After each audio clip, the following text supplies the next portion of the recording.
c'est compliqué pour un jeune de se lancer, ne serait-ce que psychologiquement, même si peut-être c'est possible, hein, tout à fait. Gérer ce temps d'études et cette construction personnelle avec la construction du projet qui parfois nous dépasse totalement. C'est pour ça que la bienveillance des écoles souvent est la bienvenue et Ouais. malheureusement n'est pas toujours, Et c'est pas toujours financé. présente. Est-ce que vous pensez que c'est parce qu'ils ne veulent pas prendre la parole ou c'est parce qu'ils ont peur de la prendre? C'est parce qu'on leur donne pas. On leur Donne donne pas. Attends, pause. C'est quoi le Crayon Média ? On est une équipe qui vous propose du contenu vidéo respectant 3 piliers, le débat, l'ouverture d'esprit et la pluralité des opinions. Notre but, faire réfléchir et permettre la libre circulation des idées. Bonne vidéo. Bonjour à tous, nous nous retrouvons aujourd'hui pour un nouveau Au Cœur qui porte sur la voix des jeunes. Nous nous retrouvons avec Léa Moukanas. Bonjour Léa. Bonjour. Tu es la fondatrice de l'association AIDA qui a pour but de soutenir les jeunes qui ont un cancer en mobilisant d'autres jeunes pour leur tenir compagnie et les soutenir. Il ne faut pas oublier qu'un jeune qui tombe malade, avant d'être malade, il est jeune. Et ça, c'est super important. Vous avez aujourd'hui réuni au moins 2500 participants qui vous aident au quotidien et vous avez atteint au moins 80 000 personnes grâce à cette association. Tout à fait. Tu as également écrit un livre en 2014 qui s'appelle, c'est un roman et qui s'appelle La machine à remonter le temps. Nous sommes également avec Lucas Lescope qui est le fondateur de Fast Info. Rencontrer Louise, la présidente de la Corporation des associations d'Assas. Et nous sommes également avec Léonard, le fondateur de Le Rocher. Exactement. Bon bah pourquoi sacrer un bonjour, ravi de t'avoir sur la chaîne, bonjour aux abonnés du Rocher. Donc tous les trois aujourd'hui vous vous lancez dans différents projets, associations, politiques et médias. Et donc je commencerai par vous poser comme première question, est-ce que votre âge a été un frein dans votre mobilisation quotidienne? Je pense pas un frein, néanmoins c'est quand même un facteur qu'il faut prendre en compte quand on entreprend, c'est que on va avoir quelques barrières, mais c'est pas un frein parce que si on se mobilise et qu'on est pleinement motivé, on va passer ces barrières. C'est vrai que pour avoir des accréditations, pour avoir une reconnaissance, l'âge c'est quelque chose qui est une vraie barrière, mais il faut montrer qu'on est professionnel et en montrant qu'on est professionnel et qu'on fait bien notre travail, ça va passer au fur et à mesure et notre réputation va se faire tout seul. Vous êtes d'accord ou... Alors je suis assez d'accord, effectivement. Alors moi c'est un petit peu particulier parce que je suis plutôt dans le domaine politique. Donc dans le domaine politique, généralement, on s'attend à ce qu'on ait une doctrine, un corps de pensée. Donc effectivement, l'expérience en tout genre, que ce soit l'expérience du réel, dans la vie de tous les jours, ou dans l'expérience de nos lectures, par exemple, successives, effectivement, c'est plus confortable d'avoir un certain âge. Après, moi, effectivement, dans mon cas, je ne suis pas, par exemple, militant pour une cause particulière, pour une association ou pour un parti politique. Donc, je ne me fais pas le porte-voix de qui que ce soit, je suis ma propre voix. Après, c'est vrai que l'âge, donc j'ai dit que ça pouvait être un frein par rapport justement au corps doctrinal, ce genre de choses. Maintenant, j'en fais aussi une espèce de force, une espèce de précocité. Et par ailleurs, justement, je n'ai pas que mon média personnel, je suis aussi engagé dans une autre chaîne YouTube qui s'appelle l'Institut des Libertés, où par exemple j'anime une émission. On avait Valorant la semaine dernière. Moi, je pense que c'est trop globalisé que de parler d'une dynamique ou d'une autre, parce qu'il y a des domaines tellement différents que ça regroupe. Et le but de l'émission, c'est justement d'avoir uniquement des jeunes qui débattent alors, généralement, c'est pas trop de l'actualité, c'est plus des sujets de fond qui peuvent se raccrocher éventuellement davantage à notre époque. Mais le but, donc, c'est de montrer que même si on est jeune, même si on manque un petit peu d'expérience, on peut avoir tout à fait des choses à dire. Et toi Léa? Mais moi, je dois dire que ça a été un frein pendant longtemps. Alors, est-ce que c'est que le fait d'être jeune? Est-ce qu'il y a d'autres facteurs qui rentrent en compte? Je ne sais pas, mais ça a été un frein pendant longtemps. Nous, la première année où on a créé AIDA, les hôpitaux nous disaient « vous êtes trop jeune, revenez quand vous aurez passé votre bac ou quand vous vivrez plus chez vos parents ». Ils ne prenaient pas au sérieux. Et ils ne nous prenaient pas du tout au sérieux. Quand il fallait créer une association en France, quand j'ai créé AIDA, on ne pouvait pas créer une association avant 16 ans. Moi, j'ai falsifié la signature de ma mère pour pouvoir créer AIDA et pas avoir à créer une junior association, ce que je ne voulais pas faire. Donc non, il y a eu des freins. Je pense qu'il y en a encore aujourd'hui.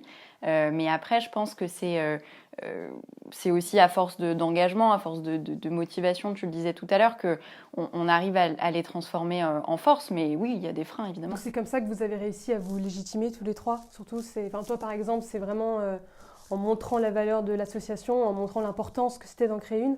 Je pense que c'est en montrant le travail de terrain, c'est en montrant la nécessité que ce travail existe là, c'est en n'étant pas seul aussi, on est beaucoup.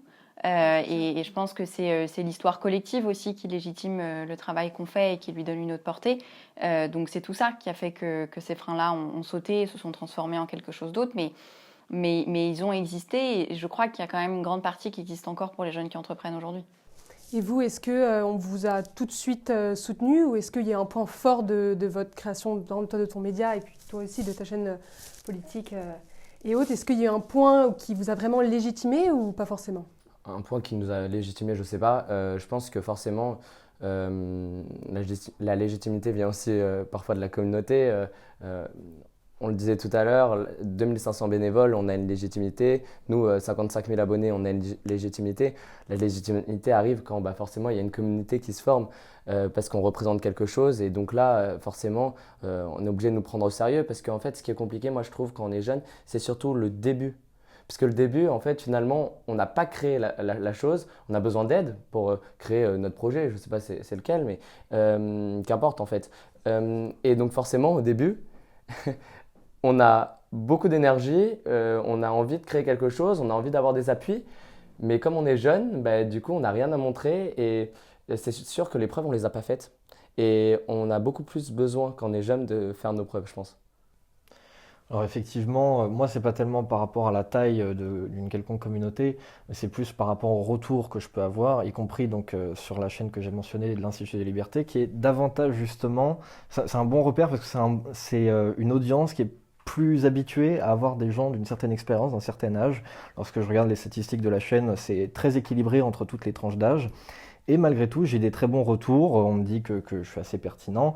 Après, j'essaye de rester aussi dans mon domaine de compétences. Et forcément, par mon âge, il est un petit peu réduit.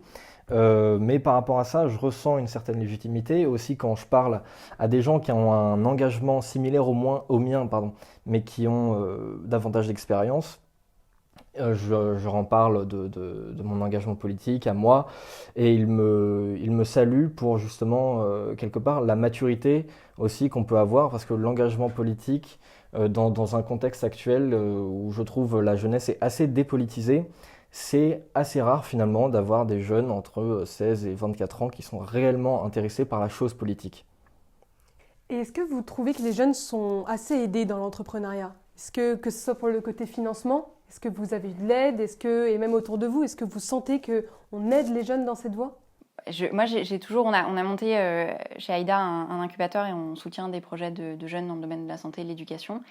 Et moi, quand on me demande jusqu'à quel degré il faut les soutenir, je dis toujours pas trop, parce qu'il y a cette petite étincelle de on s'est débrouillé tout seul qui fait que le projet marche très bien et est génial après.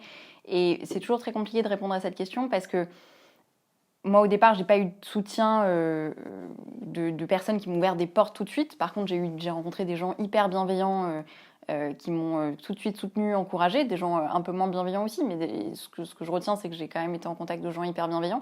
Mais je me suis aussi démerdée toute seule, et ça, je pense que c'est hyper important. Donc, je crois qu'il faut aussi... peu importe l'âge dans l'entrepreneuriat, il ne faut pas non plus compter sur le fait que tout le monde va nous ouvrir des portes, sinon il ne faut pas entreprendre. Non, je suis d'accord, il faut se battre. Néanmoins, je trouve que quand même dans notre pays, on essaye de plus en plus à aider les entrepreneurs. Il y a quand même des domaines qui restent des domaines un peu flous, où il n'y a pas forcément d'aide. Par exemple, je sais qu'on aide par exemple beaucoup les radios, mais on n'aide pas les médias sur les réseaux sociaux. Enfin, alors là, c'est un exemple très précis parce que c'est l'exemple que je connais, mais je suis certain qu'il y a plein de trous dans la raquette. Et bon, il y a quand même... je pense qu'il faut quand même que ça bouge un peu de ce côté-là. Du côté des pouvoirs publics, on aide énormément, et ce qui est normal et ce qui est en premier lieu, les associations d'intérêt général, mais après c'est un peu compliqué pour les autres associations. Oui, alors moi je vois pas forcément mon projet de média personnel comme une entreprise, du moins pas pour le moment, j'ai pas forcément prévu de business model, etc. Ce sur quoi je me concentre, c'est vraiment essayer de véhiculer plusieurs discours politiques. Je pense aussi que c'est compliqué pour un jeune de se lancer, ne serait-ce que psychologiquement, même si peut-être c'est possible, hein, tout à fait, s'il se lançait avec la même assurance qu'un entrepreneur de 35 ans, peut-être qu'il y arriverait aussi bien. Maintenant, c'est vrai aussi... C'est pour ça que le soutien est important. Ah, oui, absolument, absolument. Mais après, je sais pas exactement de quel type de soutien tu veux parler Que ce soit du soutien même psychologique ou financier. L'émotionnel est aussi important. Tous les jours, de rappeler à quelqu'un que c'est bien ce qu'il fait le motivera plus que de ne jamais être derrière lui. Parce qu'à bout d'un moment, il peut ne pas croire en lui, pas croire en son projet, parce que c'est long de monter un projet. Après là où je suis d'accord, et pour rebondir sur ce que tu disais, il y a un enjeu. Quand on monte, moi j'ai créé Aïda à 14 ans. Quand on crée un projet en parallèle de sa propre construction, il y a un moment où on arrête de se construire soi et on construit le projet. Et on met toute notre énergie dans je construis mon projet, je construis notre projet, jusqu'au moment où le projet vous dépasse tellement qu'il est grand, il a grandi, il vit sans vous, et vous êtes à côté, vous avez oublié de vous construire. Et ça, je pense qu'il y a, et nous, c'est ce qu'on essaye de faire sur les projets qu'on incube chez nous. On essaye vraiment d'accompagner, au-delà du volet financier qu'on accompagne évidemment, mais on essaye vraiment d'accompagner sur, ok, j'ai 14 ans, j'ai 15 ans, j'ai monté mon projet. Comment est-ce que je peux, voilà, c'est quoi les prochaines étapes, c'est quoi le moment où je me sens victime de mon projet, parce que ça arrive à plein d'entrepreneurs qui ont le sentiment qu'ils sont passés à côté de plein de choses parce qu'ils ont monté un truc, et notamment des entrepreneurs jeunes. Comment est-ce que ce moment où je me sens victime de mon projet, j'arrive à le dépasser, à le faire et à le transformer en force. Enfin, je pense que c'est cet accompagnement qui manque peut-être plus que d'autres. Sur le plan financier, bien sûr qu'on est toujours content d'avoir un coup de pouce, mais je veux dire, quand on a une idée, généralement, on a la chance d'avoir un pays qui facilite de plus en plus l'entrepreneuriat. Je crois qu'on est dans le top 25 des pays dans le monde qui facilitent l'entrepreneuriat. Donc, il y a des clés, il y a des outils à ce niveau-là, même s'il y a des choses qui doivent être améliorées. Mais je pense que vraiment sur les jeunes, enfin, en tout cas de mon point de vue, la chose à améliorer, c'est peut-être la façon dont on accompagne émotionnellement, parce que c'est difficile d'entreprendre sur le plan émotionnel parfois, parce que ça demande de travailler vraiment sur soi. Ça demande de travailler sur son leadership, sur ses capacités de management, et tout de façon hyper accélérée en fait, et de se remettre en question aussi, et d'accepter l'échec dans des sociétés où on ne l'accepte pas forcément, même si c'est la mode de dire l'échec, il faut le cultiver, etc. Bon, l'échec, on ne l'accepte pas forcément toujours très bien dans notre société, et particulièrement aussi, je pense, dans certains milieux. Et donc, faut apprendre à se remettre en question sur ces sujets. Et pour rebondir une dernière fois avant de passer à autre chose, psychologiquement parlant, à un niveau collectif aussi, on a le facteur études. Souvent, c'est d'abord fais tes études et ensuite fais ton entreprise, fais ce que tu veux. Moi, par exemple, j'ai fait le choix, elle aussi, de pas faire, de ne pas attendre d'avoir fini mes études, justement de commencer en étant finalement un petit peu immature, de faire mon cheminement. Parce que finalement, est-ce que ça aurait été réellement différent si j'avais attendu la fin de mes études pour commencer ma chaîne? Je ne pense pas. C'est la question que je me pose aussi. Il y a aussi ce décalage quand on entreprend et qu'on fait ses études. Heureusement, de plus en plus, les universités, les écoles mettent en place des horaires aménagés. Pas toujours, mais pas toujours, mais de plus en plus. C'est vrai qu'il y en a qui de plus en plus. De plus en plus dans les universités, c'est vrai que j'ai quand même pas mal d'amis qui me parlent de ça, etc. Mais c'est un vrai problème. C'est réussir à gérer le temps, qui est notre plus grand concurrent parfois. Gérer ce temps d'études et cette construction personnelle avec la construction du projet qui parfois nous dépasse totalement. C'est pour ça que la bienveillance des écoles souvent est la bienvenue, mais malheureusement n'est pas toujours, présente. Et c'est pas financier et c'est pas forcément un énorme effort. C'est juste comprendre qu'il y a d'autres façons d'apprendre, je sais pas, voilà, d'autres façons de se construire. Et vous, pour vous, c'est pas un trop gros risque, c'est-à-dire de se lancer dans l'entrepreneuriat, parce que souvent les aides que vous recevez, au bout d'un moment, vous devez aussi, soit vraiment réussir votre projet, soit à la fin, si ce sont des aides financières, peut-être rembourser des prêts. Et pour les étudiants qui, eux, justement, n'osent pas se lancer dans l'entrepreneuriat, qu'est-ce que vous leur conseillez de faire? Parce que voilà, c'est quand même un gros risque, c'est toute une vie on se lance quand même pour un projet généralement d'une vie ou au moins de plusieurs années. Et c'est souvent une peur de l'échec qui est énorme parce qu'on n'a pas forcément, j'utilise un mot anglais, mais un background financier qui peut le permettre en fait. Je pense que l'entrepreneuriat, ça se sent dans le bide avant tout. Enfin, il y a cette espèce de chaleur en bas du ventre quand on porte un projet qui est le premier moteur, et que même si on essaye de faire autre chose, on y est toujours ramené. Et ça, je pense que c'est la première chose. Je pense qu'il y a une part de choix, mais il y a une part qui n'est pas forcément de choix, qui est une espèce de nécessité Tu ne peux pas faire autrement. tu peux pas faire autrement. Ça, je pense que c'est la première chose. Et sur le sujet du risque, bien sûr qu'il y a un risque, mais il y a un risque tout le temps partout. Si on peut voir les choses comme ça aussi. Il y a un risque quand on emploie une première personne dans sa structure. Il y a un risque quand on a une équipe de 21 personnes qu'on emploie, 21 personnes qu'on emploie. Et en fait, si on n'a pas des entrées tous les mois, en fait, on va finir par virer des gens. Donc, bien sûr, il y a des risques partout, mais je pense que les risques, ils nous dépassent à un moment. Ils sont plus globaux à l'échelle de la structure et à l'échelle des personnes que vous embarquez dans l'aventure. Mais je pense que plus que risque, je dirais responsabilité. Et donc, est-ce que vous pensez que c'est à la portée de tous de créer une association, un média, une chaîne? Oui et non, ça dépend des personnalités aussi. Il y a des personnalités, par exemple, une personnalité qui n'a pas envie de faire du management, c'est pas la bonne personnalité pour entreprendre. Mais après, on s'éduque aussi. En fait, tout au long de notre projet, on apprend à faire plein de choses, etc. Donc, Oui, mais donc si vous apprenez, n'importe qui pourrait le faire s'il ouais. veut se lancer. Oui, non, mais c'est pour ça, il faut voir. Après, il y a des profils qui, c'est cliché de dire ça, mais ne sont pas faits pour l'entrepreneuriat et n'ont pas envie parce que c'est aussi ne pas se déconnecter. C'est aussi quand on est en vacances, on y pense toujours. On pense toujours à qu'est-ce qu'on peut faire de mieux, qu'est-ce qu'on peut modifier, etc. Parfois, il y a des gens qui ont juste envie de déconnecter, de s'arrêter. Donc ça, par exemple, c'est des profils de personnes qui vont pas forcément, mais c'est des personnes qui vont pas forcément entreprendre. Je pense que naturellement, ils vont pas se mettre dans ces affaires-là. Oui, il y a la notion de prise d'initiative, on le reconnaît chez certaines personnalités sont faites davantage pour suivre quelqu'un qui prend des initiatives, d'autres sont faites pour prendre des initiatives. On ne peut pas tous être des entrepreneurs, sinon on n'aurait pas de salariés. Donc nécessairement, non, tout le monde n'est pas forcément fait pour entreprendre. Après, c'est à chacun de se dire, si j'ai envie d'entreprendre, si vraiment il a envie, c'est que je pense qu'il est fait pour entreprendre, oui. Ouais, je pense que c'est une question d'envie et je pense que c'est une question d'acceptation aussi. Moi, l'une des phrases qui m'a le plus aidée qu'on m'a dite un jour, c'est il y a là où tu as envie d'être et il y a là où la société veut que tu sois. Et très souvent, les deux très rarement les deux sont alignés. Et pour moi, les deux n'ont jamais été alignés. Et je crois qu'il y a ce moment où il faut accepter de lâcher prise et dire ok, la société veut que je sois là, mais moi là ça m'emmerde. Moi j'ai pas du tout envie d'être là. Moi ce qui me fait kiffer là, où j'ai une chaleur en bas du ventre, c'est quand j'entreprends, c'est quand je construis des projets, c'est quand j'ai plein de gens autour de moi qu'on peut mettre ensemble collectivement en synergie, c'est quand j'ai l'impression à mon échelle de pouvoir contribuer à changer le monde dans lequel je suis.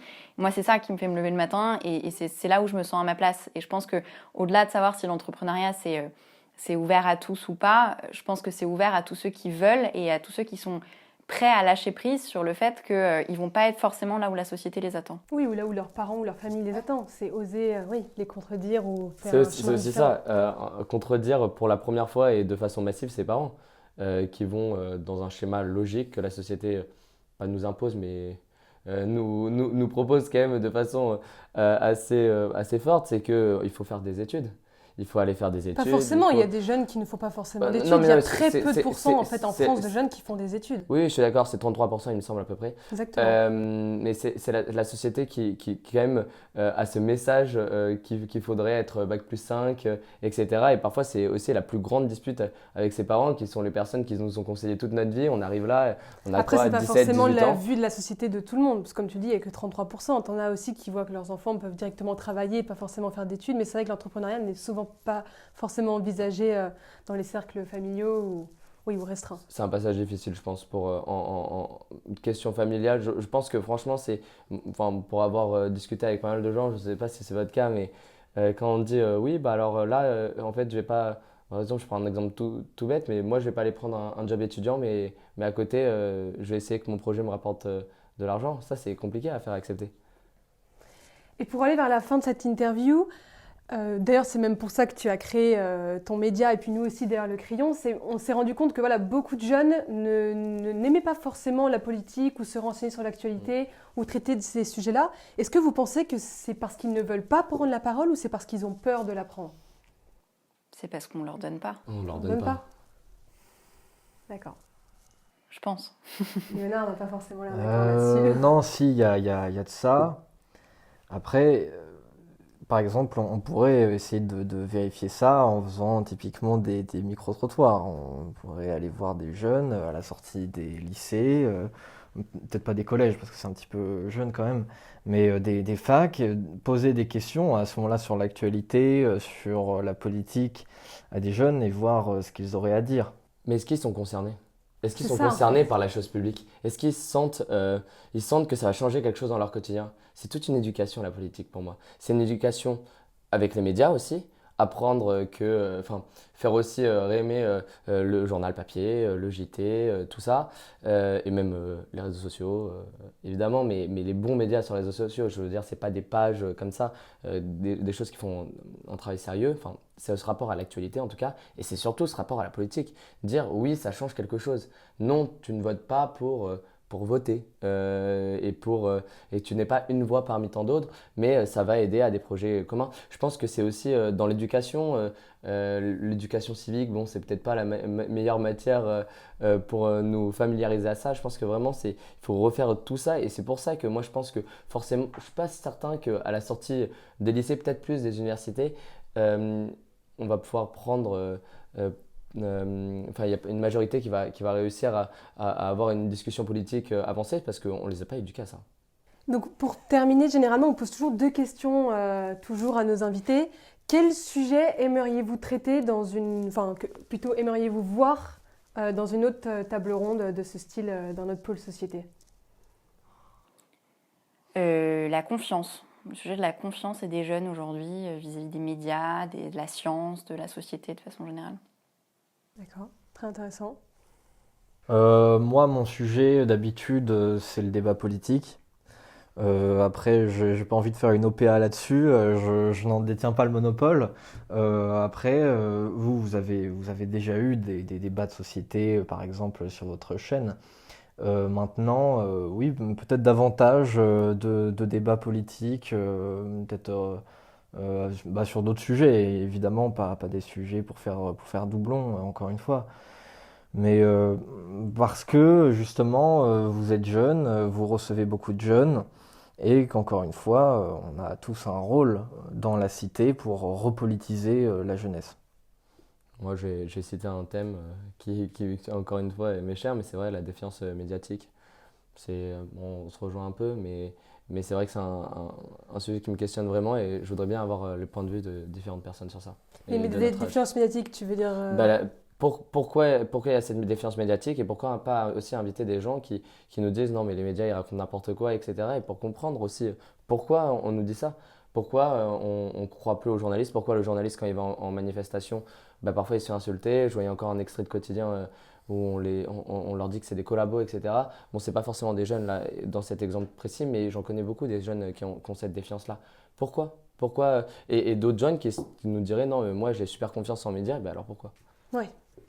Et la dernière question que nous posons à tous nos invités, qu'est-ce que ça vous évoque si je vous dis la phrase « Trace tes contours » qui est le slogan du média? Léa? Trace tes contours, c'est trace ta route, ta propre route. Tes objectifs? Trouve ta place. Trace tes contours, c'est se définir. C'est alors ça peut être du coup un petit peu limitatif, mais se limiter effectivement, savoir ce qu'on est et ce qu'on n'est pas. Après, ça peut être quelque chose si on s'engouffre déjà dans une définition trop fixe de nous-mêmes à un certain âge, ça peut nous éviter d'évoluer par la suite. Mais trouver éventuellement, oui, les grandes tendances, là où on va pas forcément changer, pour ensuite exploiter au mieux notre potentiel par rapport à notre personnalité. Pour moi, tracer tes contours, c'est aussi tracer et mettre un point sur son objectif. Donc, c'est peut-être aussi tracer sa voie vers cet objectif-là. En tout cas, merci tous les trois pour cette réponse qui était très enrichissante. Merci à vous d'être venus. C'était un vrai plaisir de discuter avec vous autour de ces sujets qui quand même nous concernent énormément. On a beaucoup parlé d'engagement. Donc, quelle est, par exemple, toi, Léa, ta prochaine échéance avec ton association? Alors nous, on lance une campagne autour du sport et autour de l'Euro et des Jeux Olympiques avec notre parrain Benjamin Pavard qui s'appelle Allez les champions et que vous pouvez retrouver sur le site allezleschampions.fr. Alors moi je vais continuer ce que je fais déjà, je vais continuer mes interviews sur la chaîne Le Rocher. Vous pouvez aussi retrouver un petit peu de contenu sur le compte Instagram du même nom. Vous pouvez aussi me retrouver par ailleurs sur la chaîne de l'Institut des Libertés où je fais 2 émissions. D'accord. Et nous, en France, sur Fast Info, vous pouvez nous retrouver pour une couverture des régionales. On va essayer de couvrir toutes les régions et 2 régions plus particulièrement, l'Île-de-France et la région Hauts-de-France. Et aussi le lancement de 2 entités, Fast Info Culture et Fast Info Green pour les actualités environnementales, pour couvrir au mieux l'actualité. Si vous avez aimé la vidéo, n'hésitez pas à lâcher un like, à vous abonner ou nous dire ce que vous en pensez en commentaire. Merci beaucoup de nous avoir regardés, puis à très bientôt pour une prochaine vidéo. C'était Sixtine pour Le Crayon.